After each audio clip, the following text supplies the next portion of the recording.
All right, so let's get going here. Welcome to the Data Center Site Selection and Navigating Power Procurement webcast led by our great friends at Thor Equities. We're just so appreciative for the great work that they do, so appreciative for the great work that our members do as well in this space. As we are the world's premier investment location, we want to lead in every sector, and we believe we'll continue to do so. And that's part of the conversation that we'll have here today. So really thrilled. I'm going to welcome my friend Greg Berman here with Thor Equities, and he will kick us off and intro his team here. But Greg is the Executive Vice President, the head of North American Industrial Acquisitions. Greg Berman is the EVP at Thor Equities, leading Thor's U.S. industrial platform. Mr. Berman previously worked at LRC Global, where he was involved in over $1 billion worth of transactions on the East Coast of the U.S., including distribution, cold storage, and manufacturing properties. He has also worked at several real estate private equity firms where he was responsible for sourcing, due diligence, closing, and underwriting on transactions totaling over $430 million in invested equity and debt. Greg also served as a project manager on one of the largest master planned communities on the East Coast, encompassing over 12,000 residential units and 5 million square feet of commercial and industrial space. Greg attended the Wharton School at the University of Pennsylvania, where he obtained a degree in economics. And before I kick it off here, we're going to move through a really sophisticated session here. But if you have questions, pop those in the chat. The team may or may not get to those on subsequent slides. If not, just at the end of this, why don't we turn our cameras on? We'd love to see you, and let's just have a good family style chat with our experts here. So with that said, Greg, thank you. The floor is yours, sir. Great, and thanks a lot, Matt. And really thanks to the SEDC for the opportunity to present today. I know I'd met a number of you at the conference in Atlanta earlier this year, and look forward to future opportunities to meet and discuss this topic more. So, just in terms of Thor Equities, it's about a 35-year-old company, about 20 billion of assets under management. Throughout its history, Thor has invested in pretty much all real estate asset classes. But really, at this point, a major portion of the company's focus is on the data center space. Our data center platform started in Europe about 5 years ago when we acquired a site outside of Madrid. It was a former manufacturing plant that happened to have a particularly strong power profile. We've since built phase one of that project, 40 megawatts, and we have signed a transaction with a top three global hyperscaler. At full build out, that project will be 300 to 600 megawatts, which will actually make it one of the largest data centers in all of Europe. And in the US, we started our data center platform a little over 2 years ago. And we have, two of the top experts in the US on the data center space that joined us, and we're very blessed to have them on their team. The platform is led by Vohra, who will be presenting today. Raj formerly ran North and South America acquisitions at Google for about a decade. So arguably you have one of the top site selectors, data center site selectors on the planet, speaking today. He also ran global public policy and economic policy at Google as well, and was involved in building out a number of data centers across the U.S. A number of them that you may be familiar with. Some of them include the Midlothian data center outside of Dallas, the Pryor, Oklahoma data center, Google's data center in Georgia, and quite a number of others. We also have on the call Faraz Ahmad with us. Faraz joined us from AWS, where he ran global electricity strategy and procurement. In particular, a number of you may have heard of the Tallinn nuclear deal that AWS did.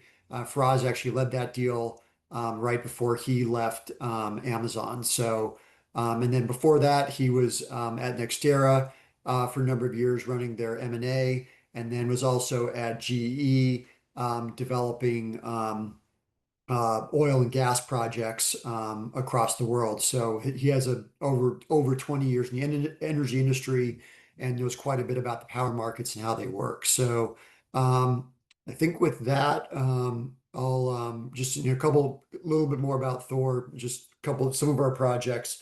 The Spain data center I'd mentioned, We've also executed some pretty complex industrial projects. This was a build to suit for Amazon on a former pier in Brooklyn, mixed use project in Houston.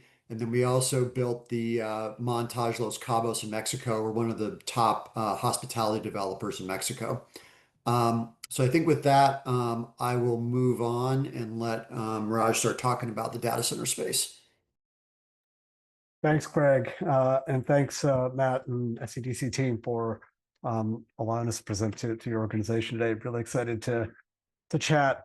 As you know, sure many of you know, the data center space is the hot topic. Be it in economic development, be it in real estate, be it in private equity investment. There's a lot happening here, and we'll do our best to try and capture some of the key issues in this discussion. But of course, please put questions in the chat along the way, and we'll be happy to try and get to them. Let's first just talk about the growth. We've seen a really massive uptick ever since the launch of ChatGPT, going back a little over 2.5 years now, almost 3 years ago. But I want to emphasize, and I'm sure many of you know that are in the space, this is not an overnight thing. This didn't just happen when ChatGPT kind of exploded onto the scene.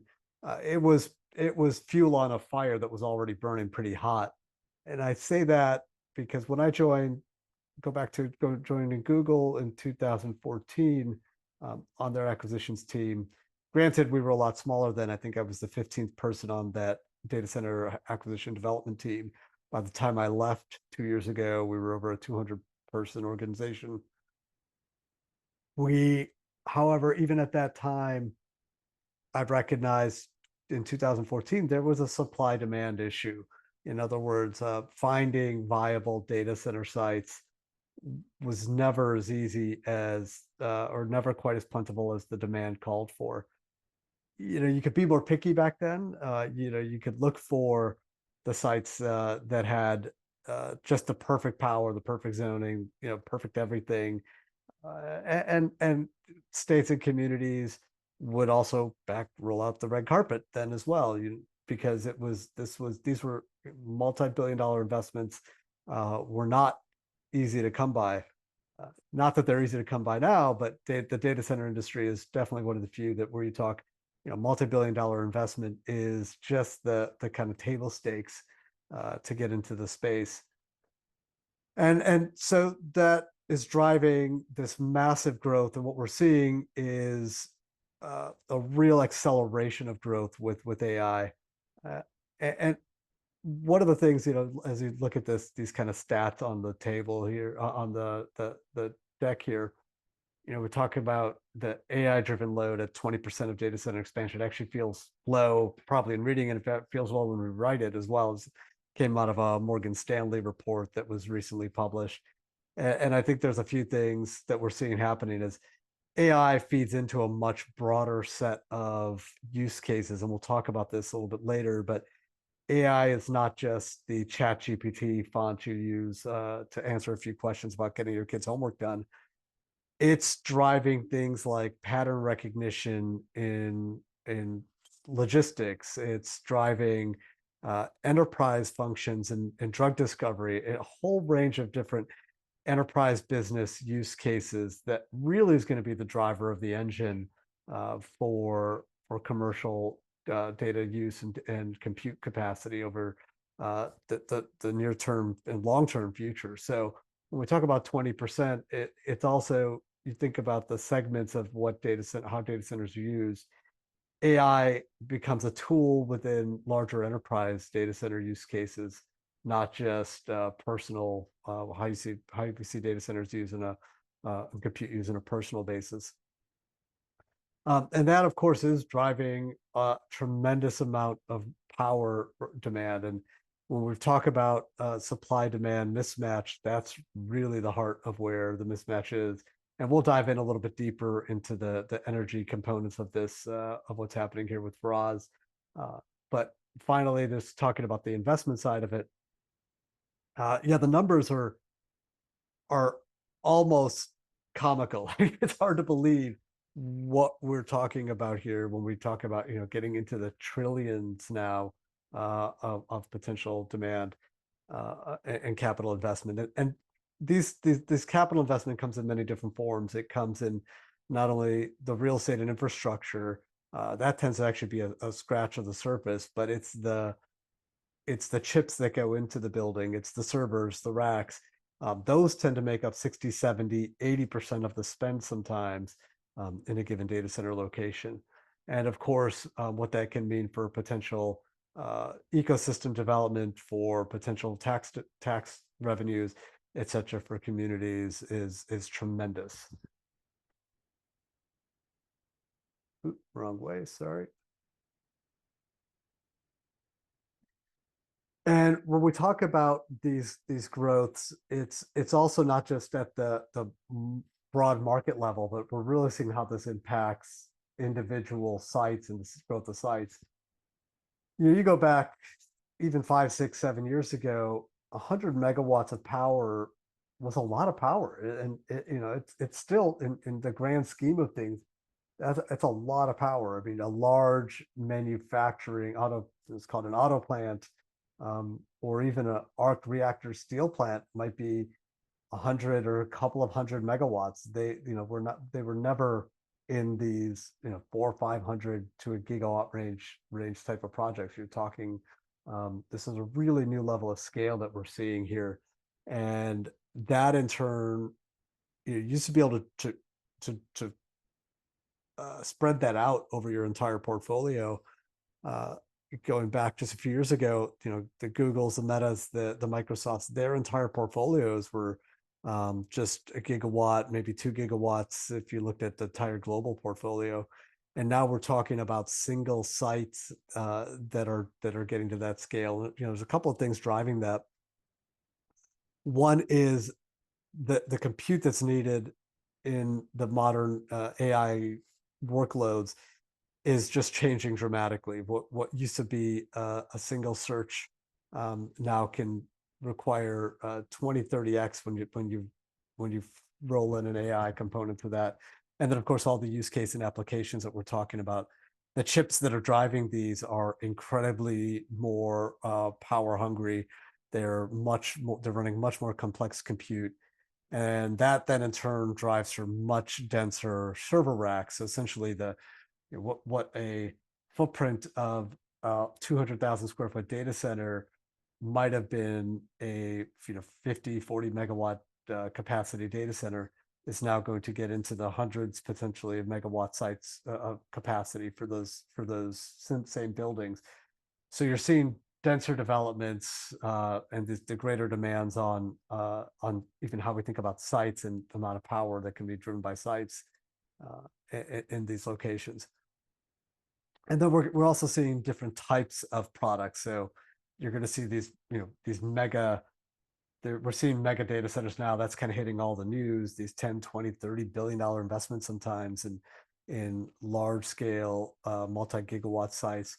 But we're also going to start to see more and more capacity, what we call at the edge. And you may have heard that term before, but that means mid-sized data centers, smaller data centers that are going to be located closer to the customers. And that could be population, that could be business customers, that could be enterprise, that could be government, et cetera, a variety of different things. And this is going to continue to grow the types and scales and products of data centers that we see them as we see them grow in scale and demand. And I'm going to touch on, just I mentioned this before, but just to understand, reset a little bit, understand what's happening with the AI use cases. I'm not going to read through all these, but what we tried to do is just show the range of ways that this is driving. We're seeing the AI being used out in the marketplace. Important for a couple of different reasons, right? I think as we're hearing more and more concerns, even from communities about, well, why do we need data centers? What use are they? It is no underselling statement to say it is transforming our economy. It is transforming the way we're going to do business. It's transforming the way we can innovate in the marketplace. And there's a lot of different things to that. Like, one, you want that in your country. You don't want that. We want to be at the forefront of this space. Um, China, it's used to that people used to love that love to use that China boogeyman, but it's not an understatement to say there's an AI race happening between us and China right now, and who's going to get the power, who's going to have the sites, the capacity, will drive innovation in a lot of these spaces. And we want to be at the forefront of that. And that in turn drives ecosystems of business, right? We're going to, healthcare, I think, is a great example.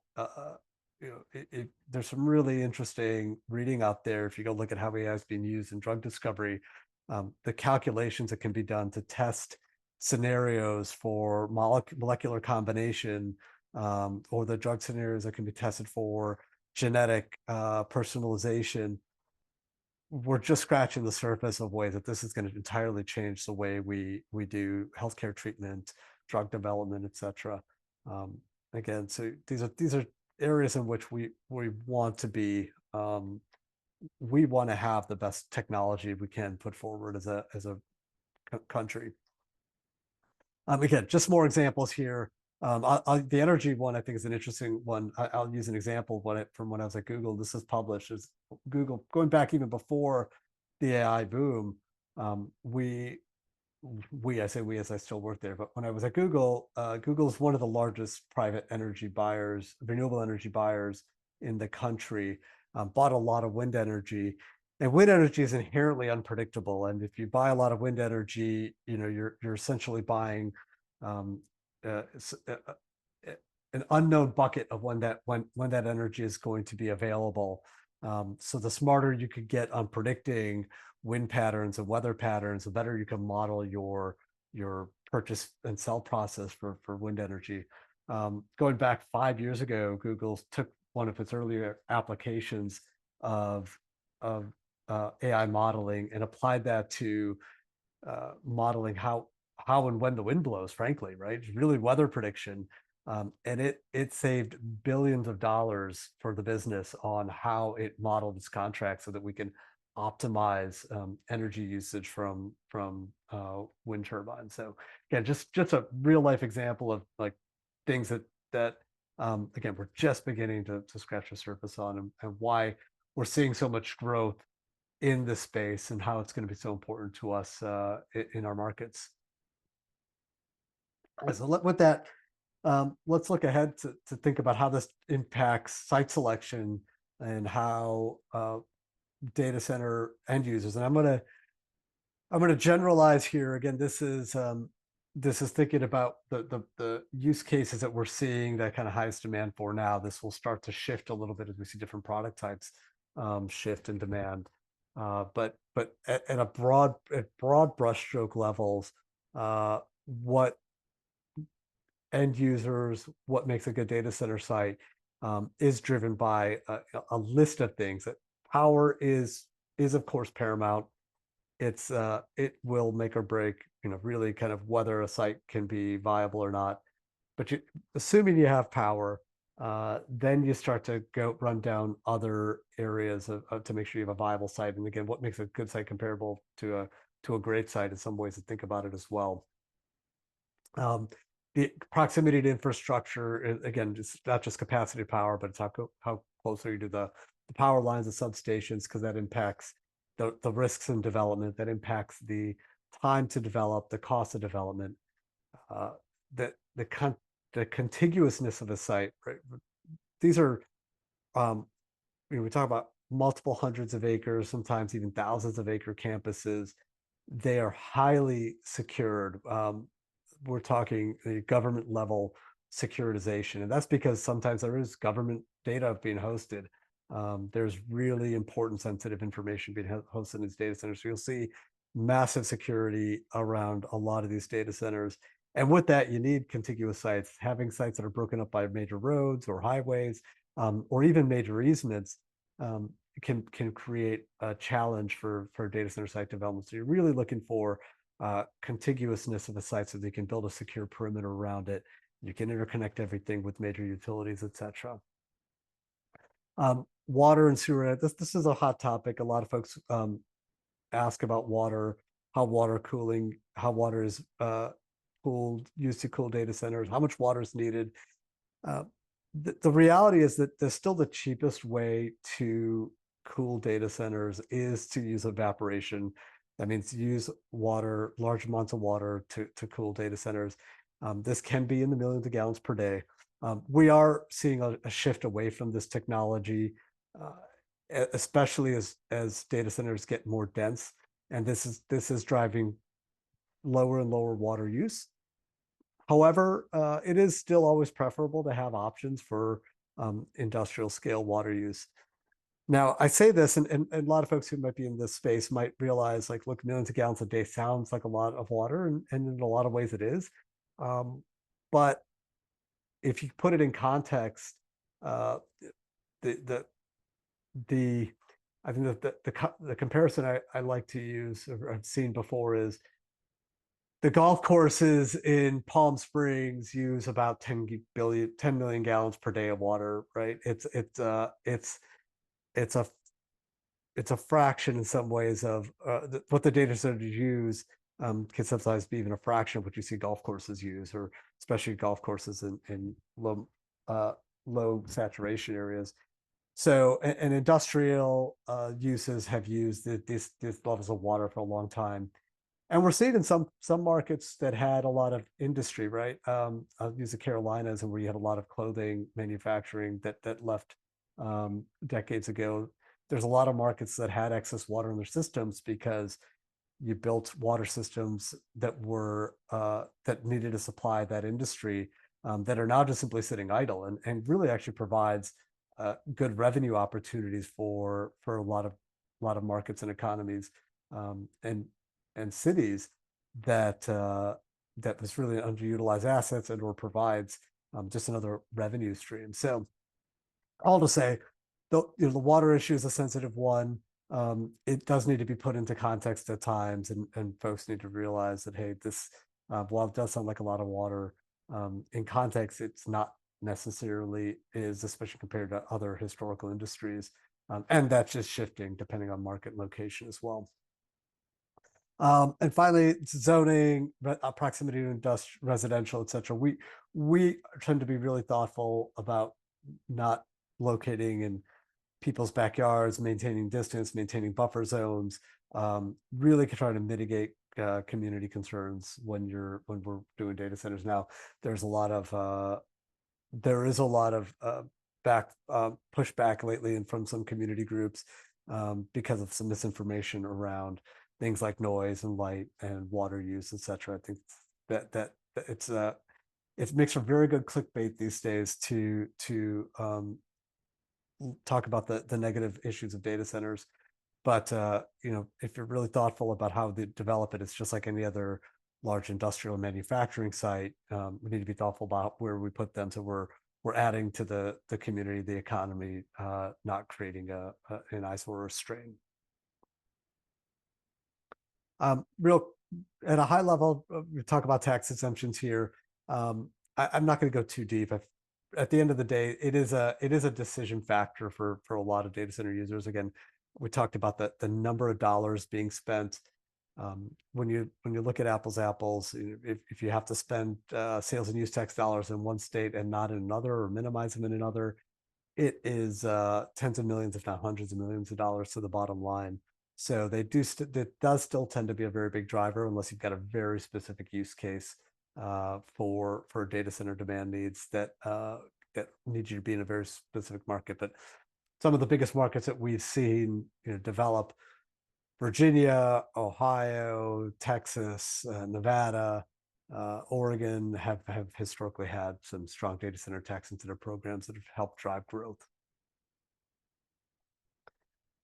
One more kind of quick technical lesson for folks, and this is just to really help people understand why data centers tend to cluster.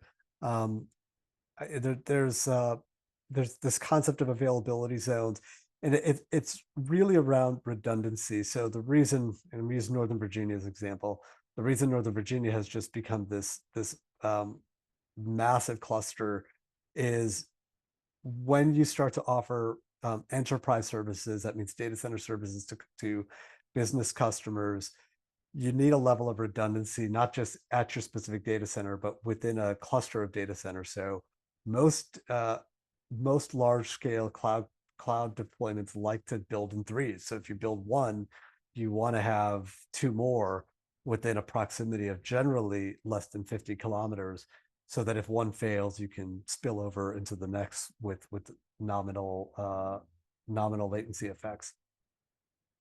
They call these availability zones, and this then in turns to create this clustering.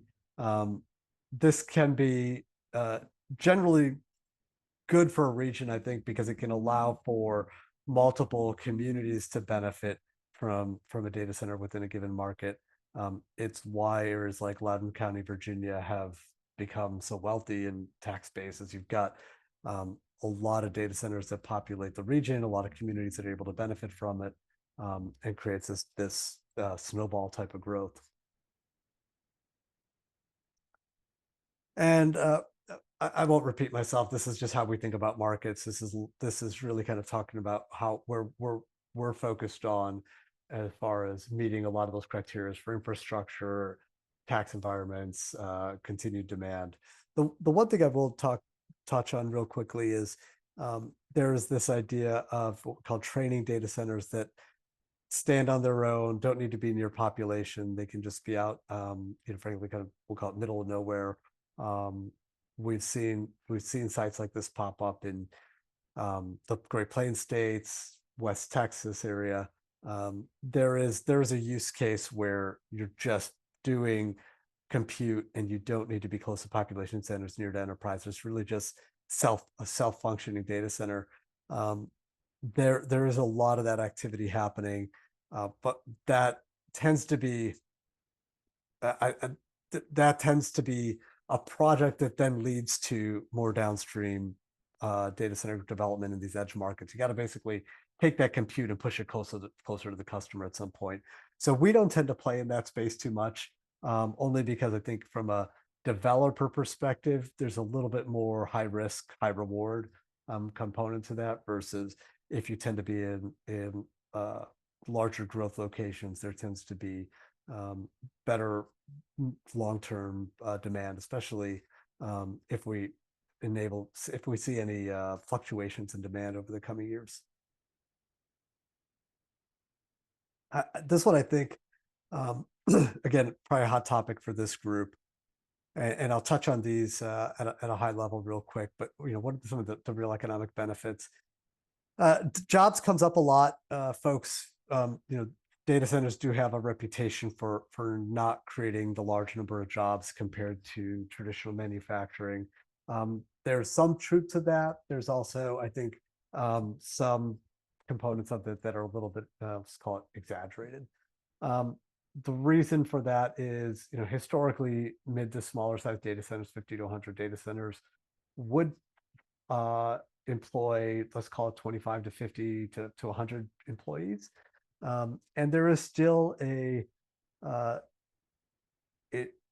call it a tendency for the large users, the Googles, the Microsofts, the Apples, when they do incentive agreements, when they do commitments, they want to try and keep those commitments relatively low. They don't like to commit to the multiple hundreds of jobs because frankly, they're just not comfortable with it. They want that flexibility if things shift in the long term, to not be overcommitted, and if their growth doesn't come, they want to have some flexibility. But it's just kind of a bad historical anomaly, and they're getting better about it, about committing to more jobs. And especially as we talk about these mega sites, we're now talking about multiple hundreds of jobs that these locations will employ.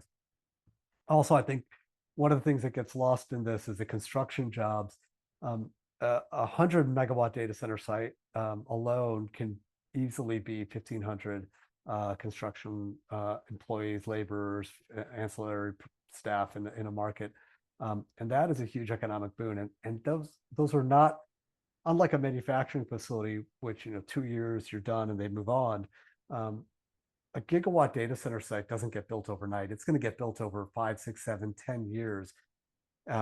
So that type of labor base, those jobs in a marketplace often tend to show up and be around for many, many years, if not a decade plus. Most of the sites that I was involved with at Google that we started building 10, 15, 20 years ago are still expanding and growing and have large construction crews and teams on site 15 years later.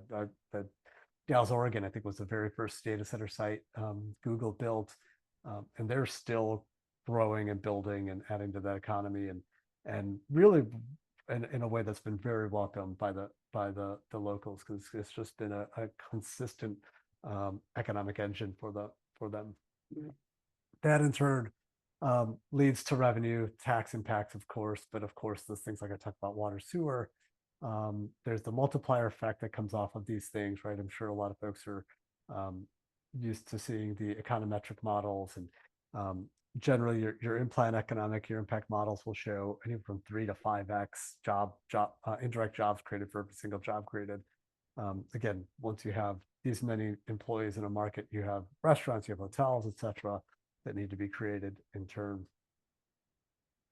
The national security component, I talked about this before. I won't revisit it. I do think this is a real issue, and folks that sometimes I don't think is recognized enough by folks. And one other piece too that we didn't note here, and Faraz will talk about a little bit on the energy side, that there is a lot of press lately that, look, as data centers come in, there's an impact on the power rates, and we're seeing power rates go up across the country, and the data center boom is getting blamed for that. To be honest, there is some truth to that, right? The demand growth for data centers is causing the market rates to go up to an extent. But there's a couple of like under the surface reasons for that, right? One, we have a very antiquated energy system. Our power system hasn't been properly upgraded since the 1950s and 60s in many cases. And I'll go back to the China analogy. You know, we're building power, we're trying to upgrade a power infrastructure that is just frankly really, really antiquated at this point. And that the data center boom is forcing that hand a little bit. And the power companies were just not prepared for it. So that in turn is causing just this modernization of our infrastructure is causing some of this. Two, the other thing I'll note, it is a little bit more of a peanut butter effect as we see that our infrastructure get upgraded across the country. We will see some trickle down effects into how that affects power rates. You'll see power companies are doing more and more to try and force some of those costs to be carried by the investor themselves and not just by the people. And so I think that's going to help solve some of that. But frankly, I think about it as a community a little bit differently. As we upgrade our infrastructure, as those costs become part of the equation, you want to be able to benefit from that as well. In other words, have those investments in your community, not in the community next door, not in the state next door, while still shouldering some of the power increase costs. So I think that the win-win is having those investments in your community to benefit from these investments long term. All right, with that, I'm going to turn it to Faraz to talk about power markets. Yeah, thanks, Raj. Pleasure to be with you all today, this afternoon. So I'll just give a brief overview because essentially when building digital infrastructure, the power is one of the primary constraints for selecting sites. And as we said at the beginning of the presentation, with the continued growth of cloud, increased AI applications, this is going to require an order of magnitude more power. And so what we're seeing here is that fundamentally a need to expand the grid and the grid infrastructure to enable these new digital infrastructure applications. And so for the first time really across about 20 years, we're really entering a new paradigm shift where the demand for electricity, which has historically been very modestly growing or almost flat, with 2% or so efficiency gains, etc., has now reached an inflection point where we're going to see significant growth from digital applications, but also from electric vehicles with the lower costs, onshoring manufacturing, etc. And so what this has mean is that we're getting a huge influx of applications into these grid serving utilities who are having to process these applications for new load. Sometimes they can be 100 megawatts. Now we're getting into the gigawatts type of scale. And to give kind of a sense of context, the city of Calgary in Canada is about 1.5 gigawatt total load. So just to give you an example, when we talk about these numbers, a gigawatt is kind of approaching that size here. So with this influx of demand, and the chart here on this slide is just giving an example in Texas, where just in the last 12 months, we're seeing requests for load interconnection going up more than triple. But a lot of this now are also speculative developers. So these are people who actually are acquired sites. They're trying to acquire reserve power, but they don't really actually have the intent to fully develop or operate it, and suddenly just to flip it on to someone else. And so that's creating duplicative work. And so how a lot of the grid utilities have responded to that is actually trying to mandate deposit requirements to ensure that people really are serious and not putting in applications without any serious commitment or thought. That is going to be intended to try and streamline the backlog into applications who are serious, committed, well capitalized, and have real customers in order to proceed with. And at the same time as well, if you look at the electricity infrastructure, you can think about it in two main categories. One category is the actual generation of electricity. That cost has actually come down with wind, solar, batteries, and now we've got new nuclear being talked about. That I am very optimistic in the improvements on that side. But a lot of the cost increases, and this is where we're dealing with grid utilities, has been on trying to upgrade and expand the grid. So in terms of new transmission lines, new substations, new transformers, new switchgear, new breakers, etc. And so that's been the portion that's often been cited externally. In order to help mitigate that, there are some developments that have occurred. One is where requirements to make the data center operators more flexible. So in other words, it's actually the whole grid is designed around the peak of the system, and so ensuring that the grid, that these digital operators and digital infrastructure is not aligned with that. And being able to reduce load, which is kind of what's happening in Texas, is a way to try to ensure that we're maximizing the utilization of this infrastructure for all the other times when it's not at peak. You've seen some operators trying to build their own on-site gas generation at the asset. But at the same time, the hyperscalers also have climate goals, and they do want to try and achieve carbon-free options as well as part of their long-term aspirations. And so we still feel there is a role for the grid as well. So it's a very dynamic space. It's going to be, I think, one of the most fascinating long-term megatrends in terms of how do we expand the grid while at the same time evolving. And it's going to be a key part and enabler for a whole world of infrastructure, not just in digital infrastructure, but in more broadly across the economy.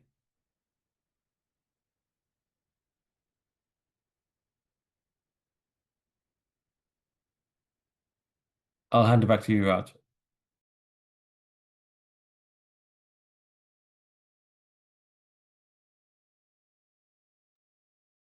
Hey, Raj, I think you're on mute. Thank you.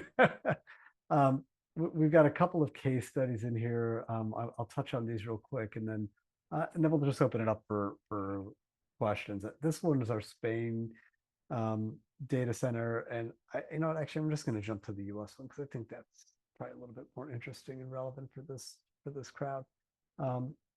So we've got a project ongoing in Ohio, and actually, I think this is a really interesting one because we actually worked with a community economic development organization here to work on this site. So this was a site that the community had planned on developing as an industrial park. They had begun the process of aggregating land and working with landowners to really identify a place that would be a large-scale industrial park for over almost a decade, and hadn't had the traction that they were hoping for on the manufacturing and development side. We we're looking for locations in this region, started talking to this community, and realized, hey, there's a really interesting data center opportunity here. They had amassed actually several thousand acres for this industrial park. They had already been working on some infrastructure solutions, a pretty early stage. And again, I think what was a pretty good proactive vision for how they can improve the regional economy. So once we came in and realized, hey, that what you guys are planning is it's really good. It's really good proactive position for how we would want to think about a data center site. Would you think about breaking this up a little bit and like keep some of your land still for manufacturing, industrial? Like I think that's it's important to have that as part of your economic base. But what you're developing here actually has some real value in the data center space as well. And they really like the idea because again, they've been working on this for a while, hadn't seen the economic returns that they had been hoping for at this point. And this would, this project alone would far exceed from a tax user revenue base anything that they had previously been pursuing. So we worked with them to take a large portion of that industrial park, get it under control, then went with AEP power company to solve for when we could get power, how much, looking at the large scale regional transmission lines. And AEP also has an economic development component to this, and had been working with this community and saw the value in developing this for a data center region as well. They wanted to contribute to the economic development of this market as well. And so with that, we collectively were able to secure 500 megawatts of power for the site. We went through all the zoning, rezoning requirements, utility requirements, and really kind of pulled together a solid data center location here for this community, this customer. We're right now in the final stages of working with a customer to move forward on the data center development. But I think this is a good example of the community recognizing it wanted to see growth, had taken some initial steps to identify the right location in a market, and then with a good partner, came in and really turned this from an idea to a reality. The next one, I think would be interesting for some. This is a project in Georgia that we did, and we transacted with a Big Four hyperscale name. But this was a former manufacturing site. I think they did plastics extrusion, and had live on-site power here. It was a building with which they had invested nearly, I think, almost $80 million in developing this. It was seen as a strong economic boon for the community. But then this company was struggling financially in the U.S. and decided they were going to pull their business out of the U.S. and move back completely to India, and leaving this really nice asset stranded in this community. So they were really worried about what this was going to do for the labor base, the economic base, et cetera. Once we identified this site location as a really interesting opportunity, we worked closely with the community to really make sure, hey, how do we set this up for success so that it's good for the community, it's good for to keep their economic, they don't see a significant disruption in their economic plans as they're losing this investor, and this the new one comes in, and then bring in what's a brand name technology company that's going to come in and breathe new life into this location, to the site, into this community. So we're big fans of actually industrial reuse. It's a difficult thing to do, frankly, but it certainly, I think, when there's power capacity at a given industrial site, I'd encourage folks, that's one of the first places you should look is the data center market, and is there a viable reuse case, even if it means new buildings, new infrastructure. There's a lot of value in reutilizing a historically industrial site for data centers. Right. This is the site that we're transforming. So we're able to actually use a lot of the existing infrastructure and facilities here on a 300-acre site in it was a town called LaGrange, Georgia.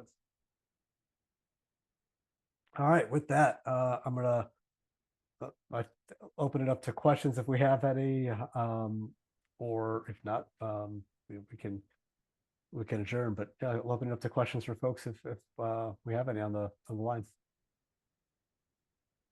Matt, this is Andy Gaines. I'm in Elizabethtown, Kentucky, right in the heart of Kentucky. And we have had, and I'm in economic development here for the city of Elizabethtown. We are in a really good area for transmission. So data centers, either from the hyperscaler, from a developer, from private equity firms, have been searching and looking and asking questions for probably 18 months to 2 years here in our area locally, just because of the amount of the transmission lines that are here, and the Louisville SK project, which is 4 or 5 miles south of us, and KU's investment with infrastructure and built a $250 million infrastructure center down there for them. But the problem that I see, and I'm not opposed to it at all, one, is the power. Do you have enough power to, if you take on a data center, do you still have enough power within your grid to keep looking for other manufacturers that want to come in? And I think that's one big issue.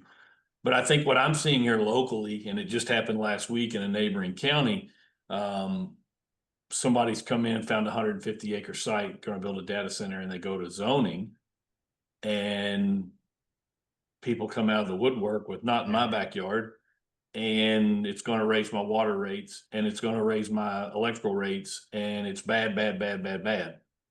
Which not a lot of that is true, but that is the verbiage that they have, and that people have naysayers that are. I think and this is more of a comment, and you all can comment too. Sure. I think from the hyperscalers piece, and from your guys' side, from the developer side, there needs to be a narrative and some one-pagers that are flowing out to anybody and everybody, explaining as much as possible the truth that people may not want to hear, but that your verbiage is out there just as well as the naysayers' verbiage of, we don't want them, we're not going to have them. Because like I say, we've had one here in Kentucky, I think one data center project in Louisville that's on go. Yeah. And then, I probably talked to a dozen in the last year or 2 years, looking at multiple different sites, either with LG and EKU or EKP and our local rural cooperative, looking for power. But the verbiage that what I see in here is bad, bad, bad, bad, bad. And I think that's the biggest hurdle for you guys and anybody else looking to do it, is just getting through zoning and getting something transitioned from agricultural ground that's in maybe not even in a very populated area to being an industrial piece of ground for a data center. Yeah, no, it's absolutely a huge issue right now. And yeah, you're right. I mean, the communication of what's good, what's happening needs to be better, and what the good aspects of these. And there is information out there, right? If you actually go, even just the hyperscalers, they've made a big concerted effort to talk about the benefits of data centers and why these are good for economies. There's a little bit of human nature, I think, right now, that folks are just focused on the negative, and it's there's the NIMBYism is really, really strong. There's a lot of really bad information on kind of YouTube, and which is ironic, right? People are watching and getting all their information from the internet. That's coming from data centers on why data centers are bad. And it has been a really difficult thing for us to overcome. And interestingly, right, we've talked to community leaders in markets that have really, really benefited from these things, from like New Albany, Ohio, and a lot of communities in Virginia, right, where it's been an just been a boon to the schools, it's been a boon to the local economy. And we said, like, what we need is actually, I feel like, more people from the communities to come out and say, hey, yes, this has been great for the communities. And there's been two challenges, I think, that have come up out of that. Is one, the community leaders are also a little bit afraid if they kind of scream from the rooftops, hey, data centers are great. The voters might say, oh, well, Amen. they don't, we don't think so, right? And then the people in the community that like it, also just it just tends to be, they don't notice the benefits, frankly, right? Like, they don't recognize that. Oh, a great example. And I got to be careful, like, not using too specific of names, but we had a location in a Great Plains state that this school district went from being one of the poorest school districts in the country to the state to the wealthiest school district in the state, bar none, like exponentially better. They had computer labs, they had robotics labs, and things that, like, in a community that was really struggling before we came in. And we asked the community, said, hey, look, we need you guys to kind of speak up and talk about why this is so great. And they said, actually, we don't want to, because it's actually a really sore spot for, like, other communities. And people start to point the air finger, like, why aren't you sharing the wealth? Like, you're getting all these benefits, why aren't we getting the benefits? And it becomes this political football. It's just these weird, yeah, you're right. I think we need to do a better job of getting the information out there. But the political dynamics of, like, this, it's so interesting at times. But it's happening, and people, like, if you really do talk to people on the ground, and same thing, we had this, I'll use New Albany, Ohio as an example. Like, we're having an issue like this with a site in Michigan. It's out in the press, you can see it. The community leaders went down to New Albany, Ohio, talked to the community leaders, and they sung the praises of having data centers and how great it's been for their schools and how great it's been for their economy. But the same kind of things, like, look, they're not going to quite go public with it because they're just afraid of, like, the public backlash as well, right? Yep. And Andy, I'll just add on in terms of dealing with the NIMBYs and the cost of the power infrastructure. I just want to maybe mention two parts. One is the existing infrastructure, one is the new infrastructure.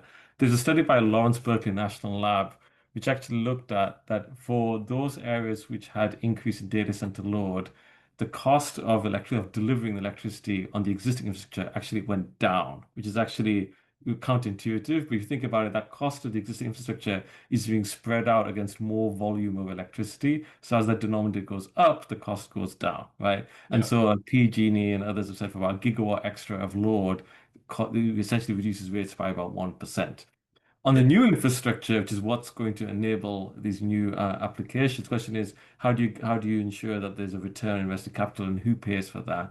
And in particular, what a lot of the utilities have done, and I know this from my time with Amazon and the hyperscalers, they're basically mandating like on long-term contracts, and also what they call minimum usage. So to ensure that regardless of what happens, they essentially get a cost recovery on that infrastructure spend. So that's kind of segmenting out that infrastructure spend for new data center and digital infrastructure applications and saying, okay, you're going to cover that. So that's where you're kind of getting the benefits for the whole community, but then also making sure that the end users also taking their fair share for the new infrastructure. So I think there is, a best way to deal with it. It's a different way. It's a new use case and different way that the utilities have been dealing with it, which is why it's not quite so common, but it is definitely occurring. Yep. And that's the narrative that I'm talking about. That narrative there needs to be out in front of a lot of these planning and zoning meetings before it even goes to planning and zoning. It just needs to be, hey, this is the verbiage. And then there's some, it's just not one way of no, of, well, this is the truth. And sometimes people don't want to hear the truth, but that needs to be out there in the front. And I appreciate y'all commenting. Thanks. Great presentation. Thank you so much. I do see one question on the chat line. Matt, should we answer that before we adjourn, or? Sure. Yeah, we have a few minutes left. Couple of comments in the chat here. Thanks for your comments, Andy. Hope to see you at K80 in a few days. But great presentation. But yeah, we'll make a last call, I guess, for questions among the audience, and then the chat questions. I see one chat question here from Troy Post.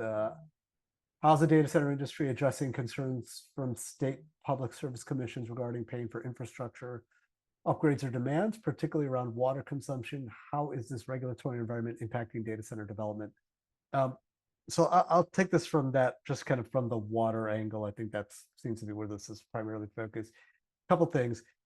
Generally, those costs are almost fully borne by the data center developer investor, right? So I've almost always seen, if we're going to go into a community and we do need water and there's water infrastructure upgrades, that is the kind of a base calculus. What do we need to do to get access? Is it system capacity, treatment improvements? Is it transmission improvements? And those costs will generally going to be fully borne by the investor or the end user. At least that's generally how I've seen that. You might get some folks that come in and ask for this to be a broader infrastructure investment to help benefit an area, or particularly if it's a need for an area, and maybe there's some cost sharing that's asked for that. I've seen all those play out, but generally those tend to be pretty heavily burdened on the investor, developer, end user. And as far as how that's impacting development, yeah, I mean, you do start from a place of, you want to be in a market where that capacity, that water capacity already exists. You're not having to drill for more water, create more reservoirs, et cetera. Like there are areas in the country where there is excess water, particularly because it may have been developed for another industry. Like I used the clothing industry example, textile industry before. You had latent infrastructure that was just being underutilized, and then it really actually provides some cost recovery options. And some of the larger users, particularly, they will do system impact assessments and regional impact assessments.